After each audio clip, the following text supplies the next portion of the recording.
Alright, so it's really just this right here. All right. Yo, yo, yo. We back with another eavesdrop. Shout out. Good evening to everybody. Sorry we missed y'all yesterday. Had a lot going on, unfortunately. Almost missed y'all again today, but I could not because I love y'all. Even though, people tune in from time to time, catch us on the back end. I do appreciate it. I do appreciate all of the views, everybody who engage it in whatever way you choose to do so. We definitely appreciate it. If you are watching right now, or if you are with us right now, go ahead, hit the like button, hit the share button, leave a comment. It's very helpful. It's free. Um, Today, as y'all can see in the title, we're going to be talking about a few things that came out this week. Unfortunately, based on the articles that I read, for some of it, I'm gonna have to eat a little bit of crud just based on the fact that apparently the comments are being retracted, or I wouldn't even say retracted, but cleaned up a little bit based on what had came out previously earlier around the actual program that they have going on as it relates to what people thought were crack pipes that was coming on. Also, happy Super Bowl Sunday. No, I take that back. Fuck Super Bowl. Yeah. Watch us. Usually I would say, yeah, but nah, fuck the Super Bowl and fuck the NFL. But I did see those jackets that they were sending out, them Washington Football Commander jumps. I saw it on my thread. Marcus Goodwin had one of them jumps. Them jumps fire though. I ain't gonna lie. Commandos? I don't know. Them jumps fire. No, the jacket itself is fire. Alright. But with everything going on with the NFL, with everything happening with the NFL, with everything that has taken place with the NFL, I just personally can't do it. I can't bring myself to do it because it just brings us to continue to get disrespected. Yeah. It's I can't call it. I can't call it. I think that everybody should find it within themselves to be in a space where we can all say that, like, we talk about people who don't deserve us, and don't deserve our time, and don't deserve our money, man. They still treating our people like crud, and it's unfortunate. Yeah. To your point, like, the performers ain't even getting paid. Yeah, because that was even a debate. And I saw that on another YouTuber's channel. Shout out to what's his name, Anton Daniels. Yeah. He was talking about it, and I was like, "Sheesh, they're not even getting paid." That's what I'm saying. And my thing is the biggest stage. Biggest stage. Everybody talks about, like, oh, when you getting the visibility, et cetera, et cetera. And it's like, yeah, that is, but at the same time, come on, man, we talking about one of the biggest organizations in America, in the world, man. We talking about billions on billions on billions of dollars, and we talking about people who put in the work to actually be at the top of their game, to be the top performers, and we talking about, again, which was supposed to be racial equity initiative, and racial equity initiatives at the core of them should all be about economics. Yeah. So it's like, to even put it up and throw it up in the air as to, are we going to pay people or not? And is this going to be a thing where people are going to be, just getting the visibility for visibility's sake?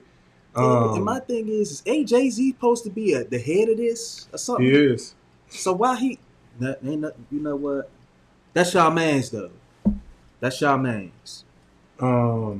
It is. But we not going to talk. We just say the NFL conversation for another day, because that's a whole nother beast that I think that we gotta get really, really serious about. Because I think it just me. I'll say this: we get shit tested by a whole bunch of institutions and organizations in America as Black people. Yes. Right now, it's Black History Month, and we being trolled by a lot of different things, which is why we even talking about these two topics today.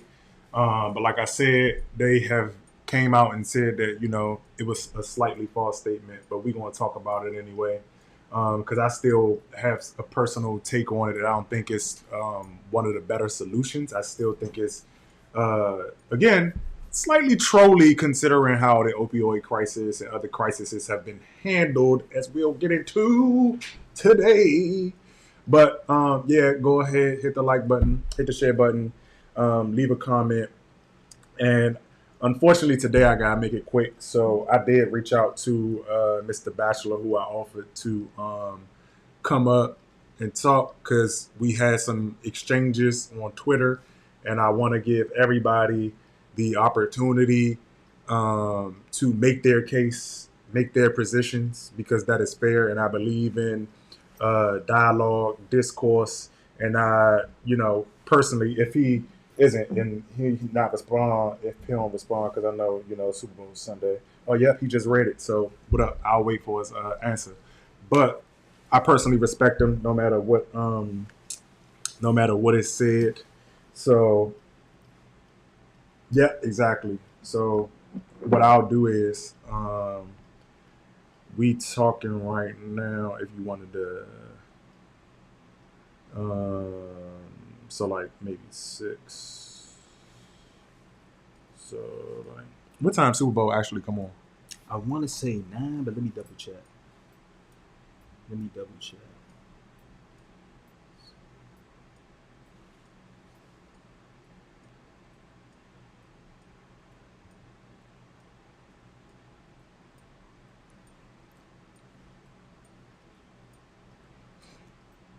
Oh shit, 6:30.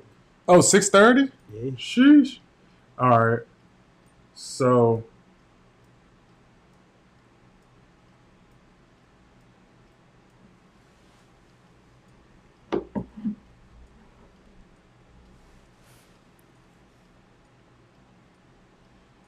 hold on.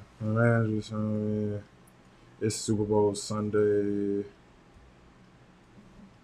So boom.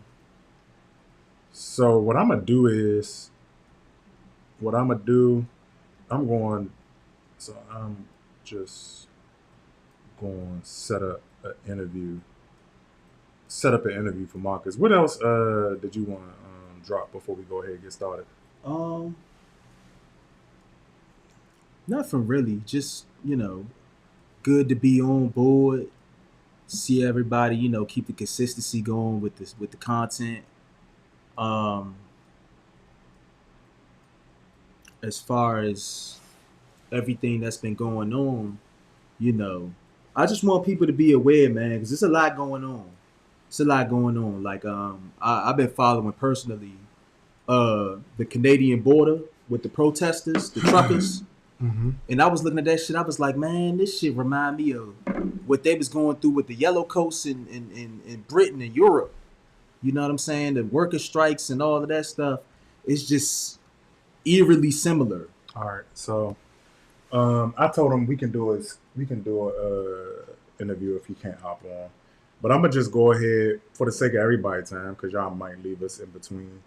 But I'm gonna go ahead and show and bring up the article that apparently redacts the fact that Joe Biden, talked about crack pipes, um, because when I initially saw it, they talked about it being something about racial equity and things of that nature. And so I'm gonna go ahead, as y'all can see. Oh, that's real big. That's real big. So let me go ahead, scroll back up. So it's going to start off fact check. False claim that Biden administration is distributing 30 million for crack pipes. So I'll take, again, like I said, I'll have integrity enough that I got that wrong during the middle of the week because part of the exchange was in and around that. I thought it was highly disrespectful, especially because Joe Biden was the chief executor of the war on drugs. Mm-hmm. And a lot of our family members were taken and still is being taken, not just by the prison system, but by substance abuse, mental anguish from the generational trauma that has come from the broken homes as a result of the prison situation. And so I definitely took it as a highly disrespect. But they saying that's not exactly what it is. So we gonna go with it. But there's still some things that I don't necessarily agree with. A federal grant program aimed at reducing health risks associated with drugs use has become the subject of misinformation online. With social media users, some Republicans accusing the White House of distributing free crack pipes to Americans. I wanted to jump down some here. It says the Biden plan to provide 30 million in crack pipes to the black community is an apt metaphor for the relationship between a black underclass and a Democratic Party. Dinesh D'Souza, a conservative commentator, said in the post shared Friday, February 9th on Twitter and Instagram. Marcus responded right now.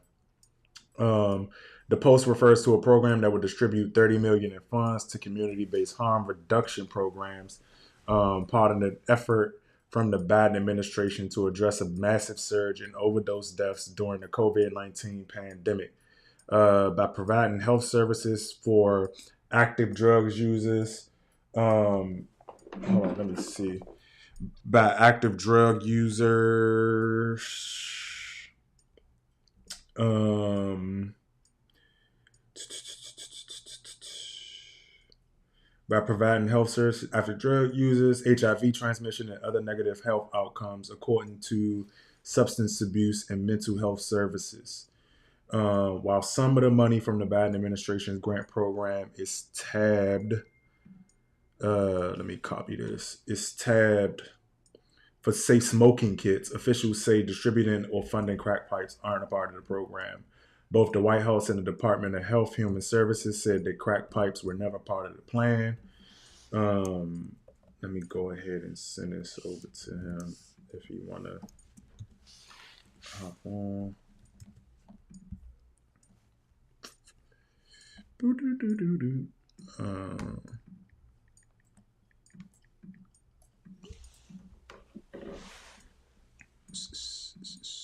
Copy. There we go. Oh, y'all can see my message. No funding for crack pipes, Fed say. Let's stop down. Safe smoking kits, also called safer smoking kits, are designed to reduce health risks associated with drug use because open wounds and sores increase the risk of disease transmission. The kits include first aid materials, according to the North Carolina Harm Reduction Coalition, a grassroots advocacy organization. A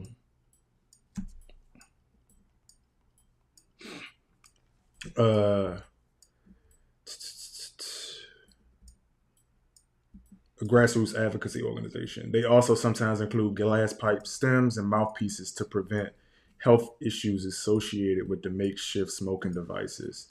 But the Biden administration grant program never included pipes. Crack pipes were never a part of the kit. It was inaccurate reporting, she said during a press briefing. A smoking kit may contain alcohol swabs, lip balm, other materials that promote hygiene and reduce transmission and diseases. Safe smoking kits a small part of the grant program. And I'm going to go ahead and X this part off. Let me go ahead and stop sharing because I did want to bring up the actual program itself so that people can see that. Because we're all about, man, I know it seems a little bit boring because we go through this and I go through this whole spiel about trying to show the facts. But I like to be transparent, because it's one thing to get up here and start saying salacious shit, which I feel like people do a lot for clicks. But I really try to, strike a balance and being entertaining. But more importantly, I care more about being informative and giving people the right information because I think our community suffers from misinformation and people weaponizing the salacious nature of shit just to get people's responses, which possibly could have happened. And I'm no Joe Biden fan, but I'll take that back. Yeah. I'll take that back. Yeah. Because I definitely. We'll get Jimmy one. He'll get one. But it's a harm reduction program grant, and so it's puts up centers, which I still don't agree with. And if you go down here, the description is the purpose of the program is to support community-based overdose prevention programs, syringe service programs, and other harm reduction services. Funding will be used to enhance overdose and other types of prevention activities to help control the spread of infectious disease. Let me see. So just so y'all can see right here, it says this is what the monies can be used for, and so assess organizational readiness and strategic plan, develop a sustainability plan to ensure harm reduction program elements. This could include collaboration with community partners, develop policies and procedures to implement evidence-based trauma-informed practices, establish processes, protocols, mechanisms for HIV, STIs. And then right here, which I guess the uproar was, is that the harm reduction vendor machines, including stock infectious diseases testing kits, medication lockboxes, FDA approved overdose reversal medications, safe sex kits, safe smoking kit supplies, again, the mouthpieces, screening for infectious diseases, shop disposal and medication disposal kits, syringes to prevent and control spread of infectious diseases, vaccination services, etc., etc. I just wanted y'all to see that, and y'all can get all of that. I put it in the link description box below, so you can always go to it to refer to whatever it is we watching and whatever it is we talking about. So definitely appreciate y'all for sitting through that long spiel. But go ahead, like the video, share, leave a comment. But I wanted to still talk about it because I disagree with it still on this point, right? Because we are in a space where we're talking about the harm reduction program. And if you're here in DC and a lot of inner cities, we have a lot of these programs and a lot of these initiatives already in place when it comes to addressing the actual need for people to do these things. I know one of the most recent initiatives that we had here in DC around that was the Narcan. I want to believe if I'm pronouncing it right, to assist with the overdosing. And then we also have our, of course, health centers, walk-in centers, which are anonymous. But I think what happens is that this was 30 million, and I think we pour and put too many resources into this approach. And especially when I saw the terminology around racial equity and this being used to undergird and help the community. And I still disagree with the centers because you have a situation where we saw the opioid crisis and we see a lot of different other communities go through unfortunate series of events. But we just saw Johnson & Johnson pay out large lump sums of money to the Native American community, to those affected by the opioid crisis. And I think what we really have to begin to push people to do, this initiative is fine for what it is, but it doesn't go far enough in the sense that you have to get to why people are abusing substances. We have to get to the core, again, of addressing the fact that we have broken families and we have policies that have been put in place, not only by Joe Biden, but his colleagues and people who have come before him that have created a situation and an environment that people look to substance abuse to actually resolve, whether it be the mental traumas, the emotional traumas, the physical traumas, and just the overall experience of what it means to come from one of these communities, or what it means to go through the education system and be bombarded with disrespect, what it means to live an everyday life of having to be on edge because you don't have the access to economic resources and you don't have the economic undergirding that should have came through reparations or came through actual programs in and around creating opportunities where we see similar to like the H-1B visa programs where people are getting jobs that are at the bare minimum. And you can look at their it's what H-1B visas jobs dot something dot. I don't think it's a .gov. I want to say it's a .com. But if you look at the average income of those jobs, we're looking at the threshold of about 90,000. And so when we talk about actually giving people the access to an ability to work and to provide for themselves, to be able to not be in situations and environments where they are looking to use these substances, looking to, and again, losing hope in a lot of different ways because you don't have access to the job market, you don't have access to the labor force, and you have a lot of broken family ties, institutions within our communities. And so I think for me, that's why I still disagree with, creating centers to kind of almost in some ways to incentivize the behavior because you aren't really addressing the underlying issues. Because even when you look at, a lot of these issues when we talk about, preventing recidivism or preventing any person from a situation where they are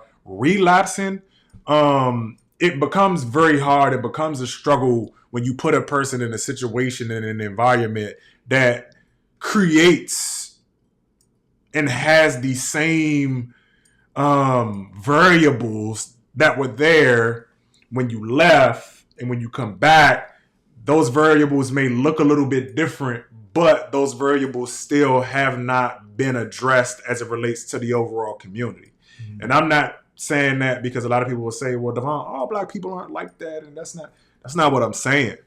But what I'm saying is that there's a large enough proportion, especially when we talk about institutionally, because even those people who are working class, even those people who do have the means, who don't turn to that, are barely scraping by.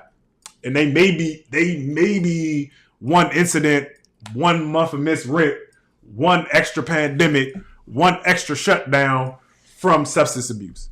Yeah. But what you got to say about the issue in terms of, it being released, it coming out as, first crack pipes and now the retraction. Yeah. But the program in itself. You know what? I really was going to have jokes on this. I was going to say all kind of, you know what I mean? He out pushing man, and he out here. He still is the pusher man. He out here trying to be Nino Brown and all of this stuff. But when I finally got to sit with it and really like look into like the actual information and to see that it was redacted and all of those things, I came across an interview. Mm-hmm. Remember the interview with what's his name, Dr. Carl, and some of the things that he was saying. Carl Hart, if people aren't familiar, he wrote a book about drugs, mm-hmm. and some of the solutions and some of the things and the mythologies around drugs, mm-hmm. and essentially what some of these things that they talked about in that plan was some of the things that he actually suggested as far as making certain items accessible so that people don't always get the worst end of like consuming the drug. Because what he did, which was somewhat smart, was separate the drug, mm-hmm. from the actual psychological and all of those things that you just mentioned. Mm-hmm. Because the drug doesn't necessarily produce that. The environment and the actual what's going on in the mind is more so the leading factor to the abuse of the drug, not the drug itself. Mm-hmm. And when I started to look at that and started to look at what was actually being proposed, I didn't get as upset because it makes sense. Mm-hmm. In a sense, it makes sense. It's just for me, I don't think that should be a presidential thing. It should have went to like state government. Because locally, that's my thing. Locally, a lot of governments already do that. I think that we're at the point now, if you're talking about trying to especially win over, because again, like we discussed in our previous episode, it's a lot of pandering for midterms. Mm-hmm. It's a lot of trying to court and do initiatives and things like that and mark funds to galvanize the black community to get out the vote. And for me, my biggest thing is just always don't try to take advantage of my people in that way because they are not aware of the capacity of what the Hill and what the White House actually has the capacity to do. Mm-hmm. And when you talk about this initiative in itself, which is why I still had issue with it, is because it's 30 million. You're marketing it to organizations, tribal organizations, state and local. And again, we already see these programs being done. Again, I get it. I appreciate you throwing. And to be honest, 30 million ain't a lot. It ain't. So that's my other issue too, because it's like, look, if this is what you try and galvanize people in and around come midterms, I don't want my people to get taken advantage of. Exactly. I want my people to be like, nah, we need something more. Because what we see and what we're going to get into in this next discussion is it's the difference between other communities getting the provision and the resources that they need from government. Because a lot of the times we talk about, oh, this community get this and this community get that. And I'm telling you right now, it's because they sit back and say, okay, that's fine, cool, thank you, appreciate it. It's an issue that you created, first off, so you don't get any brownie points for it because you personally, Joe Biden, personally created the situation. Yeah. So, no, you specifically don't get any brownie points. I need you to go above and beyond because there's a bunch of other things that you have reneged on that could also increase impact when it comes to, like you said, you and your guy Carl Hart, and what most of us know is that it's the environment. There are certain things that you could be addressed in the environment. I think, again, great deed. But if you really want to talk shit, I wasn't a Medicaid for all person, but that's way more impactful to the community than a 30 million in the drop in the bucket for programs that are already be in existence and are really just being undergirded by this initiative, right? And so I just want us to be vigilant, always aware as to when we're having these discussions in and around elected officials and what's going on and what's happening, that you are making sure that you are getting what is necessary and we aren't getting duplicates just to get people reelected and continue giving people power, and they aren't necessarily doing what is in our best interest and kind of just kicking the can when it comes to the issue. Yeah. Like,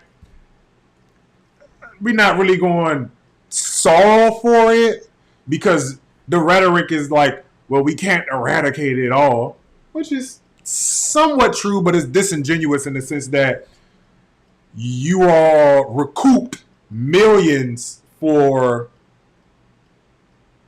Native American communities, white communities, when it came to the opioid crisis and the destruction of their communities as it relates to drug and substance abuse and the intentionality that went along and went in hand with where those communities and the outcomes of those communities as it relates to the environment that was created as a result to get to the bag. Exactly. And you'll spend it on Yemen.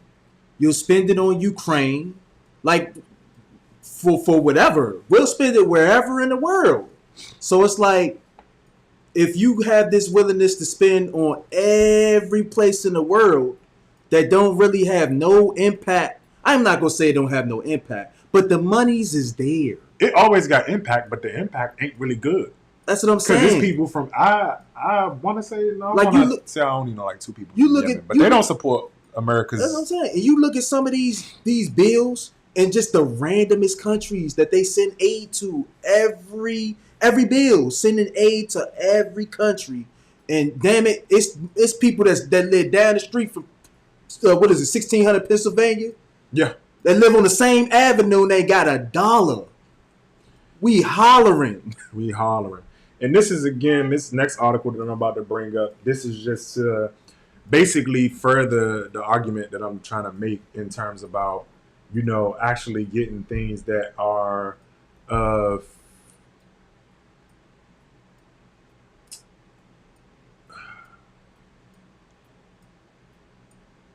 of impact in the sense that, because I was trying to look for a different word, but that it's actually meets the moment, right? Because even like I was saying for the little infrastructure bill, the Get Back, Build Back Better bill that everybody was touting like it was some FDR shit.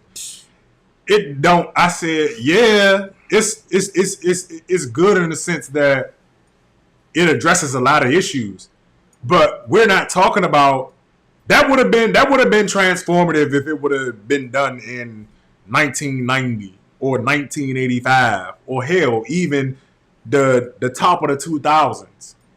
But we in 2022. Yeah. And so the issues that we're facing now, like I always say, if the transaction says, and let's use nature in this case, if people want to, if you want to talk about it in the sense of climate and all of that, climate justice, etc. If nature is saying, look, I need you to put 90 on this to keep me off your back. I need you to put 90 on it. Just because you put 30 or 40 on it,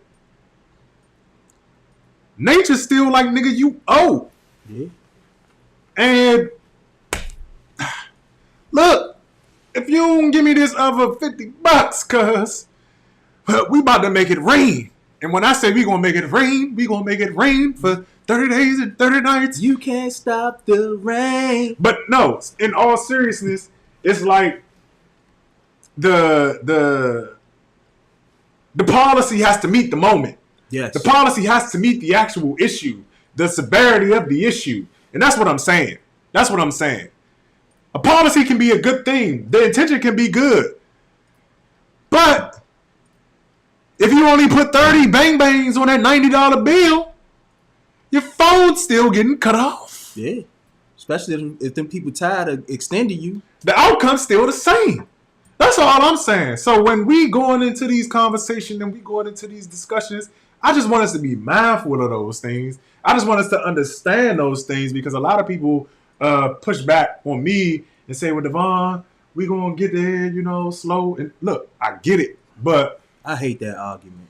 I hate it. It works for certain things. It don't, bruh. For certain things, it works. But how long is niggas smoke? They been saying to black folk, it's going to take time for... I think I've said... Like, come on, bruh. It happens in a vacuum. How much longer do you think... Mo, if MLK and everybody before him was telling you it was going to take time, and then every other black person after him tell you it's going to take time, and then you got the elders now talking about it's going to take... You got the Fish Fry talking about it's going to take more time. Like, come on, fam. We've been taking time for years. We do. How is that going to be any... Like, no, the time is now. Nah, I get it. And I agree 100%. And I think a lot of people talk about these issues in a vacuum. And the article that I'm about to bring up next is why I'm saying what I'm saying about a lot of the times that argument is only given to us. And I'm talking about and having this conversation as it relates to the black ADOS community. I agree. Because they love telling folks. Because it's different. It's gonna take time. You got to take your time, young buck. And when it comes to their issues, and I don't disagree with them. I think we need to get more like them because when it comes to their issues, what you got me bent. Exactly. You doing this now? I need my better care over every black motherfucker. What T.I. said? Expeditious. Exactly. I need that expeditiously. But I'm gonna go ahead and bring up the article next. So, as y'all can see, this is an article. We are now talking about, let me see how that's looking. Can y'all see that? Put a 1 if you can see that. The Biden administration is paying out thousands to victims of anti-gay discrimination. Yep. And it starts off saying, it sounds almost like a scam or a very aggressive legal advertisement. He said a scam. Discriminated against. Yes, you may be eligible to collect a small fortune from the federal government today. And I'm going to go, but no, it's no scam. The Biden administration is paying out substantial sums of money to surviving partners of same sex couples who were denied the right to marry. No one knows exactly how many people are eligible, though the best estimate reaches into the thousands at a minimum. And the pot of money stretches into the millions. Damn. Unfortunately, few of these individuals know they're entitled to these payouts, and many are elders of advanced age. So LGBTQ groups are in a race against time to identify and assist the population in vindicating their constitutional rights before it's too late. Lambda Legal, the organization leading this campaign, laid the groundwork in two lawsuits filed during Donald Trump's presidency. Both challenged the Social Security Administration's denial of survivors. One of the things that, shout out to Yvette Carnell and Antonio Moore over there, Bodetos, always talk about survivors in their shoes, right? Benefits to individuals affected by same-sex marriage bans, which have been unenforceable, since the Supreme Court found them unconstitutional in 2015's Arbor versus Hodges. I'm sorry for whoever name that is. I do apologize. I'm going to skip down a little bit more. Y'all, again, this article is in the actual description box below. It says, how much money are we talking about? The short answer, a lot. Survivors can start collecting benefits at 60 or 50 if they are disabled. Survivors applying for the first time will receive monthly payments moving forward.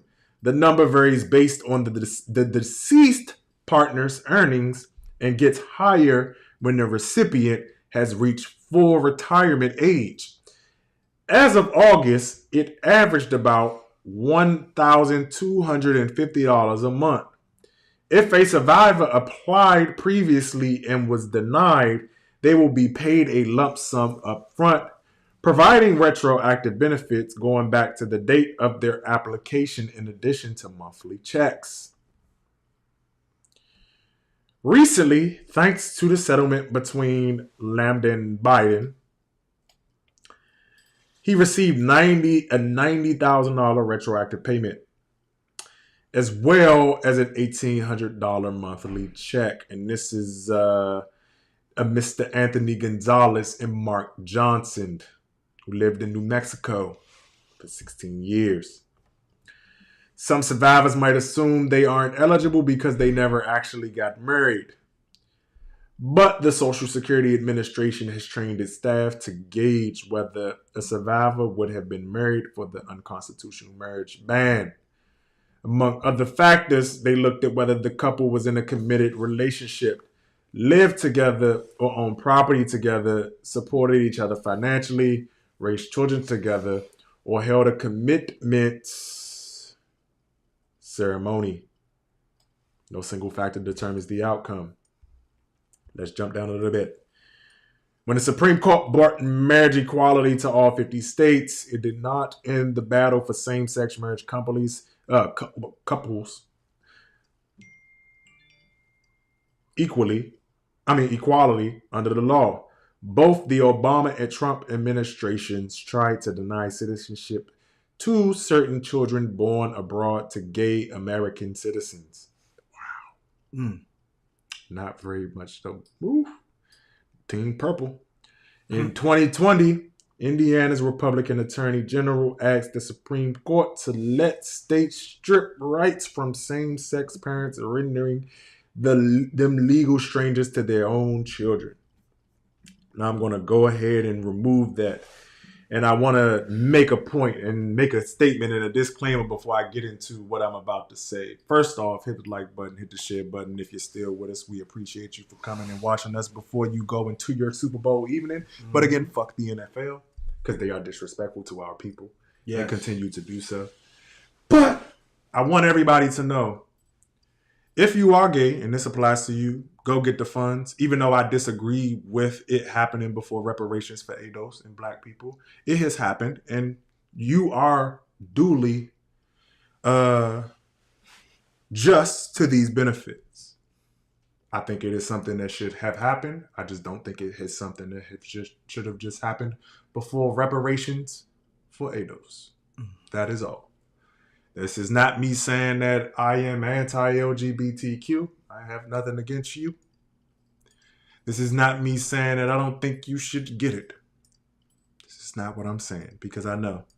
So if you are watching right now and people try to clip me up, I want all of the people who actually love me and want to have full conversations, nuanced conversations, real conversations about the transactions and things that take place in America. Now, with all that being said,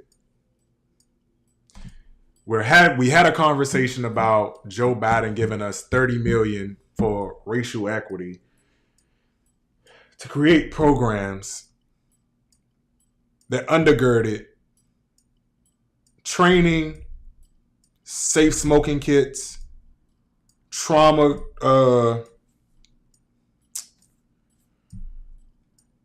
and a myriad of other things as it relates to the black community, right?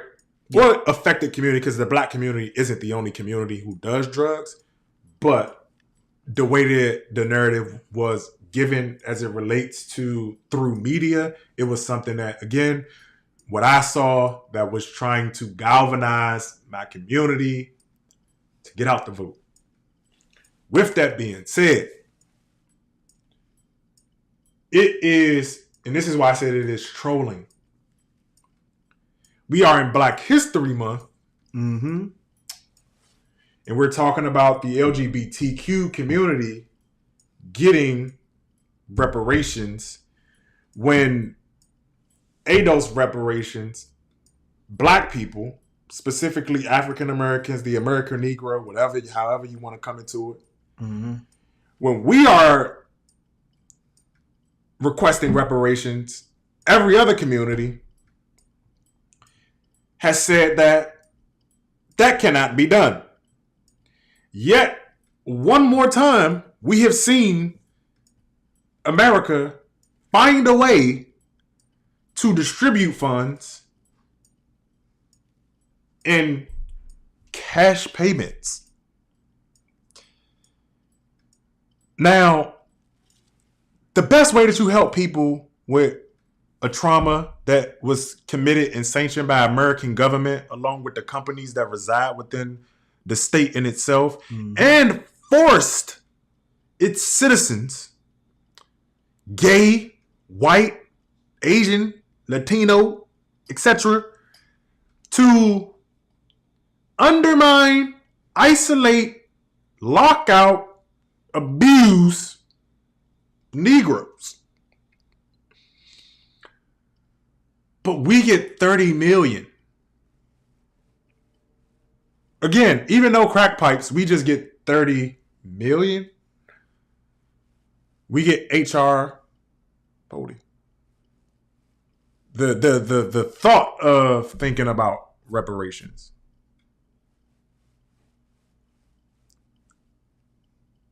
I saw this and I said to myself, because I saw this before I actually saw the program in itself. Yeah. So for me, it was just like, wow.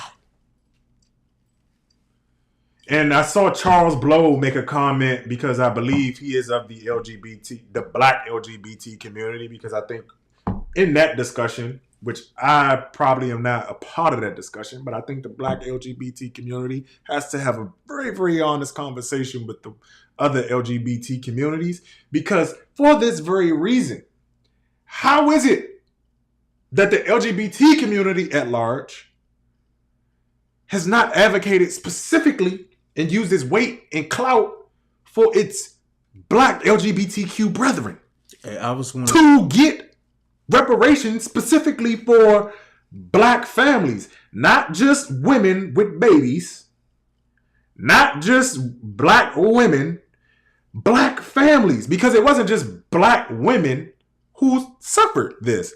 And when I say black, I'm talking about ADOS. I'm talking about specifically people who come in from slavery, from the Jim Crow, from all of the things that were dastardly and created what we in this 30 million is supposed to be addressing. Yeah. I personally just can't believe it. I don't really have many words for it. Yeah, I don't understand it. Per se. I understand it. But they're black men too. I understand it. Because the thing is, it's the LGBT community is a community of coalitions of all demographics.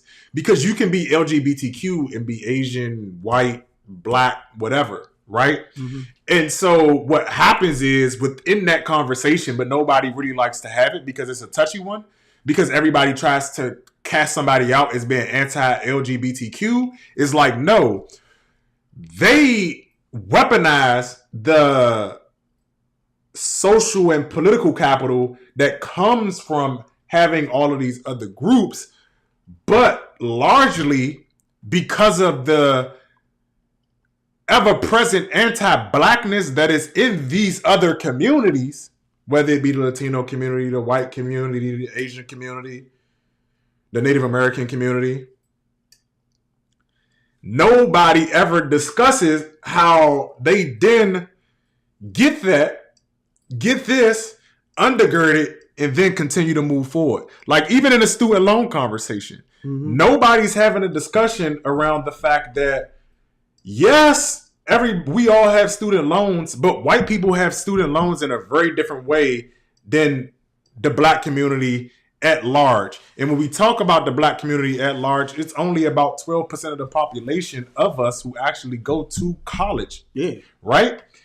But when we look at our white counterparts who also may have tons and tons of student loan debt, it's also not being discussed the transfers that may be in stocks, bonds, real estate, all of those things that cannot be accounted for right now that would alleviate that student loan debt are not being put into the conversation. So what we have is in a lot of these discussions, like even for example, even if you want to take it to the women's movement, when you look at women of color and white women, largely black ADOS women do not benefit from that movement. But they've moved it forward the most. But exactly. And so it's another example of how you have a coalition of a movement of different demographics, but the ever-present anti-blackness in America through and by proxy of these other communities show up in the way that the same people or the same, let's say, LGBTQ or white woman or whatever person will say, yes, we want you to help us get this based on based on this shared demographic, but we're never going to advocate for you when it comes to and pertains to your community. Blackness. Yeah. Which we all know is I wouldn't even say the elephant in the room. It's the fucking Mars moon in the room. Exactly. Like this shit is like this is Earth on the table. That shit is just like. That's why the whole intersectional conversation is stupid to me, because the brunt of our suffering ain't got shit to do with them intersections. It's our blackness. Like, yeah, and it do. Interestingly enough, but the problem is that when it gets to the blackness, it's like, right, everybody willing to go on all of the roads. Yeah, everybody willing to walk all of the roads. But let's say blackness is this motherfucking road right here, right? Mm-hmm. Motherfuckers be like... Exactly. That's the problem. Like, intersectionality makes sense. The problem is in its practice. The problem is in its lack of practice, let's say. Because the problem is that, yeah, we intersecting through all of these motherfucking roads, but this fucking Mountain of Mordor. That's what I'm saying. No, look, Frodo, motherfuckers like, oh no, I'm not going through that black mountain. Hey. Every other intersect though they go through, but when they come to this jump right here, and that's the problem that I have always had with intersectionality. Not in the, but that's the only road we get to go to get home. So Yeah, we got to go through that road. but the problem but is everybody else get to dance in all of these intersections. Like, no, I don't have that. This is my only road. So no, we can. That's the thing. We can dance in the intersections. The problem is we can't. You have to go through blackness if you are black. I agree. If you gay and black, you still got to deal with the fact that the suffering is from the black part. Because you don't get the same benefits as the gay part. Because you are black. Agreed. So you have to go through this road that nobody else has to, and they little intersectional play with whatever they want to play with. They don't have to go through this road. Gotcha. We got to go through that road because that's the only way we get home. And I think more so the problem is, because I agree with all of that. I think more so the problem is that the coalition isn't. It doesn't have a level of reciprocity, right? Because it wouldn't be an issue if, let's say, we did all of that, but we had all these other groups coming out saying, you know, Fix America, y'all fucked up. Y'all did these people dirty. Like, this is the greatest atrocity known to man. Like, again, we talking about the ghost of J. Edgar Hoover. We talking about the ghost of all of our founders. Yeah. We talking about the ghost of Henry Kissinger. We talking about the FDR, Teddy, all of these people who we continue to put up on a pedestal, but at the same time have also been anti-ADOS, anti-black. And when I say black, I mean it in the sense that America, like our last conversation, created its own different level of blackness in the same way that it created its own different method and means of slavery. Mm-hmm. Because American slavery and American race is completely different things when we talk about race in homogenous societies, and when we talk about all of these different components that people bring into America from their lens. And again, because they are given the lane to be disrespectful to what American blackness is because of America's anti-blackness, they never understand it until it's too late. Yeah. So you get Latinos, you get Asians, and people right now, or people from the Caribbean islands who are in this era of like post-Trump saying like, oh shit, America just fucking racist. Like, it ain't no American dream. Damn, the Negroes wasn't lying. We thought they was lying to us, telling us it was a nightmare. And that, yeah, you can, the whole idea of pulling yourself up out of bootstraps was bullshit. Yeah. And they tried to tell us. But again, because of the anti-blackness within all of the groups, that it never gets discussed, it continues to perpetuate itself. And the only real people who know, what you always hear me say, is the GOP. The GOP. The Grand Old Party, because the Grand Old Party are the men who won the Civil War, who got paid for having slaves, who, because again, they say the South lost, but the South never lost. The South won ideologically. And when America understands it, it just doesn't admit it. Because America knows. That's why they took Nazis back in after that bullshit. Because, again, it has been and always will be a part of the American ethos. That's why we got Donald Trump, and nobody wants to have a conversation that Donald Trump is one dumb moron that is of many, and that these institutions function more like Donald Trump. They just quiet about it. Yeah. Like, I don't know if you just saw the stuff that happened with Kim Ford, and I'm not going to speak too much on it, but again, when we talk about these institutions and the racism and the things that happen, it's on a headless hunt.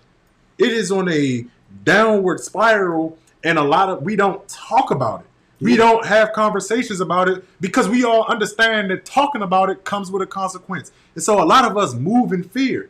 Mm-hmm. And so we get into this space and we get into this place where we have to be happy about getting $30 million for to undergird programs that already exist. And I want to say shout out to DC, where I'm from, because we are really forward thinking in a lot of this stuff. Yeah. You can feel how you want about DC, but DC is forward thinking in a lot of programs and services that it offers to its residents.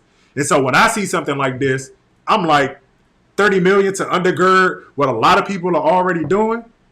No. I'll just chime in. It's just sad to see that a lot of this gets implemented as they remove a lot of the original DC residents into other parts of this of the DMV But the area. program, to be fair though, the program has been here, and this is why I say that I'm more so about bringing information and having conversation around it. It's because, all right, there's a thin line of, like I said, having programs and making sure that the programs are accessible, but also at the same time, people on the other side being accountable, Mm-hmm. right?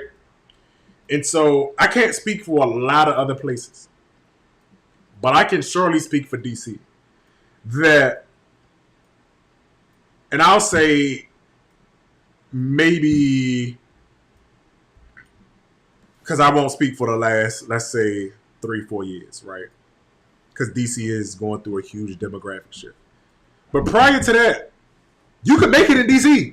Yeah. You can, if you apply yourself, if you applied yourself, you can make it in DC.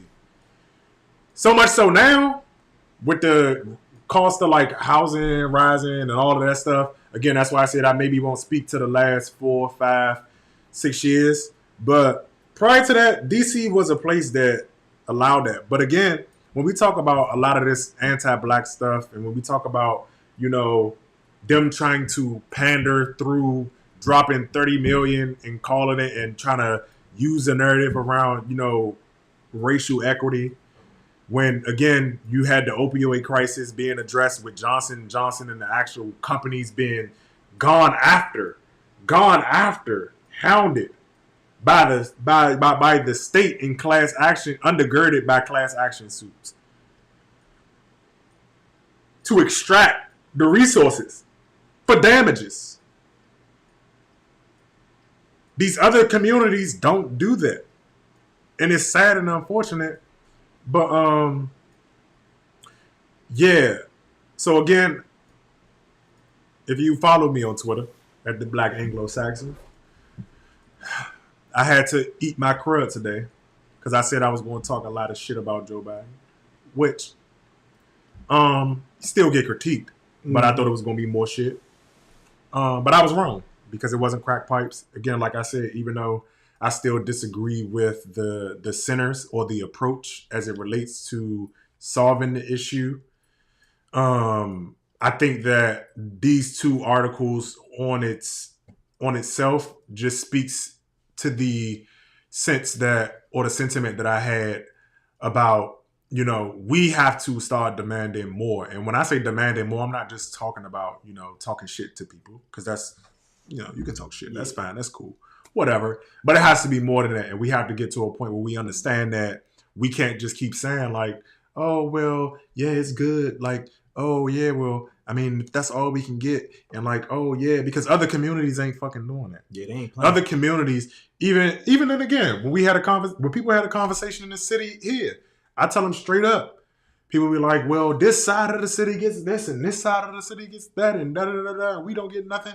Straight up. Look here. I get it. I understand you. I hear you. I hear your frustration. But one thing I will tell you about other motherfucking parts of the city is when they got an issue, they got 150 motherfuckers ready to come down to the Wilson building. They got 150 motherfuckers ready to testify. They got 150 motherfuckers that's ready to help write up something to say, you ain't going to play with us. And if you don't give us what we want, we going to sabotage your ass like the fucking Ethiopian community did over there in Virginia when it came to that motherfucking yucking race. Yep. Well, you got to play hardball, and not just hardball with your words, because when you play hardball with your words, it don't really mean nothing. Don't nobody care. Nothing.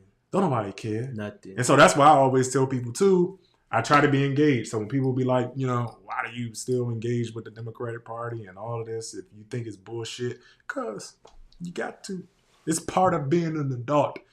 Yeah. I don't want to always, but again, it come with the territory. And I think the sooner we learn and realize that, and the sooner we learn and realize that all of us have to be political to get the change that we want, that all of us have to put in a little bit of work, so it's not a lot for nobody. Yeah. I think we'll be better off as a community. I think when, again, like I always say, when we change what we consume on a large basis, because it's still fuck the NFL, Brian Flores. I don't know if he a black guy or not, but I think he is. he is. Yeah. But yeah, that whole shit that's happening with him, bullshit, straight up. I mean, but them niggas chose, man. Who? Brian Flores. Like, but no, the thing is, before you go ahead and get started, this him doing what he doing, because I heard this commentary. He said he may be getting banned from the NFL, but he want to take it up and just be the sacrificial lamb for it. That's what I mean by those are the affirmative action picks you need. Because you gotta get like he got it based on merit. Nigga is a winner. The problem is they trying to sabotage him.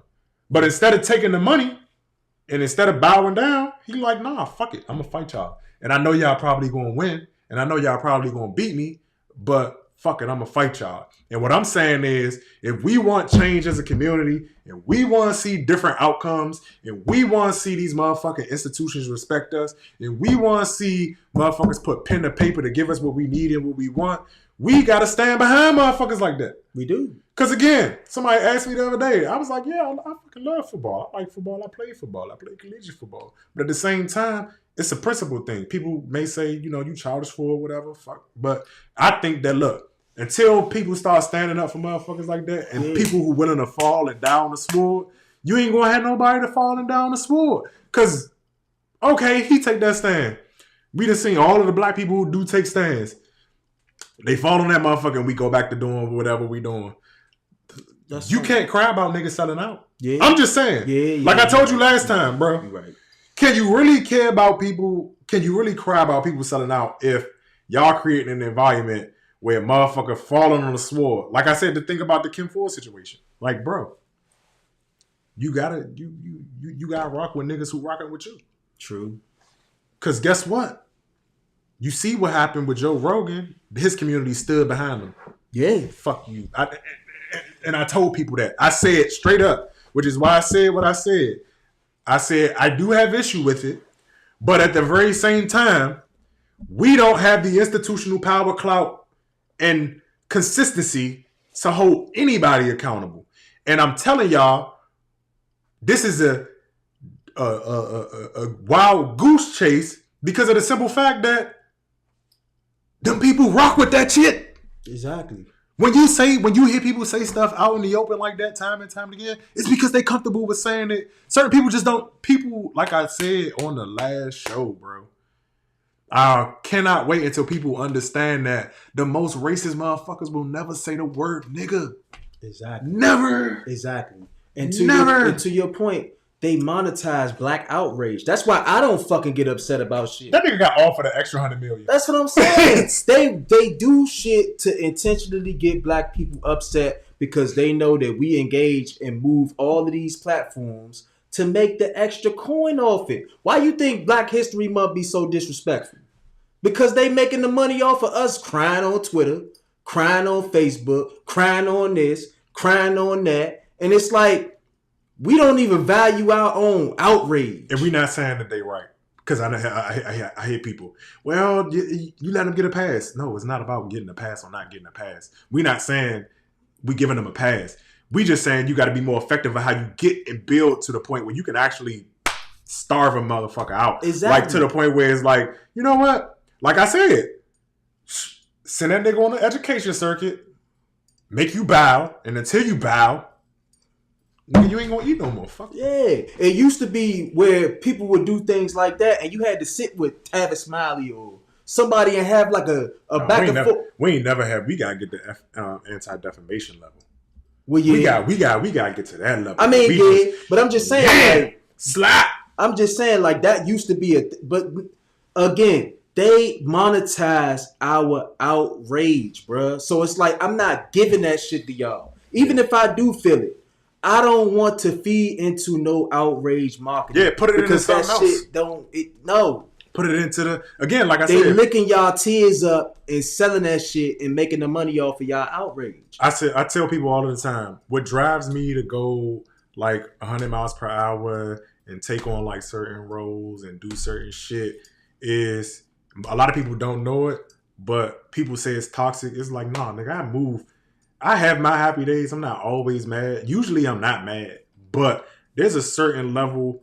Again, people like to quote motherfucking James Baldwin, but it's like it's a certain level of just ball of just fire right there, knowing, especially when you know the shit and you just like, all right, yeah, I'm gonna get y'all motherfuckers. Y'all,